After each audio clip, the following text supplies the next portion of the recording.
ठेच लागलीच पाहिजे.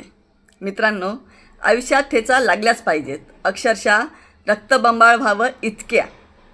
कुणीतरी प्रचंड विश्वासघात केला पाहिजे, कुठेतरी फसवणूक झाली पाहिजे, जवळची माणसे तिराईतासारखी वागली पाहिजेत, गरज असताना सोडून गेली पाहिजेत, सगळ्यांच्यात असून एकटेपणाची भावना यावी, एकाच वेळी सगळी संकटे यावीत आणि इतकी की त्या क्षणी असं वाटावं की आता सगळंच संपलं.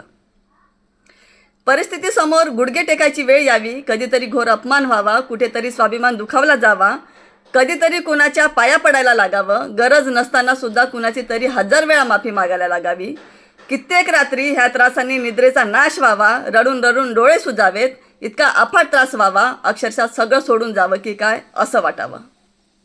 आणि मग बघावं ह्या वेदनातून तावून सलाखून निघाल्यावर उभं राहतं ते एक वेगळंच अजब रसायन, ज्याला कुणाच्या असण्या आणि नसण्याचा काहीच फरक पडत नाही.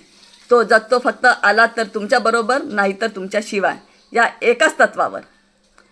ज्याचा कितीही विश्वासघात झाला, अपमानपदरी आला, फसवणूक झाली, तरी हारण्याच्या मागे हटण्याच्या विचारांचा जो कधीच भीक घालत नाही. ज्याचा विश्वास असतो फक्त स्वतःवर आणि तो बिंबवून घेतो, साला कुछ भी होने दे मगर हम हटेंगे नहीं और हटने का भी नहीं. पण कसं आहे, एवढं सगळं होण्यासाठी आधी ठेचा लागाव्याच लागतात. ठेच एक अनुभव, जीवनाचा एक अध्याय, एकाची समाप्ती तर दुसऱ्या अध्यायाचा आरंभ. त्यातूनच तर माणूस शिकत असतो जीवनाचं शहाणपण. थँक्यू.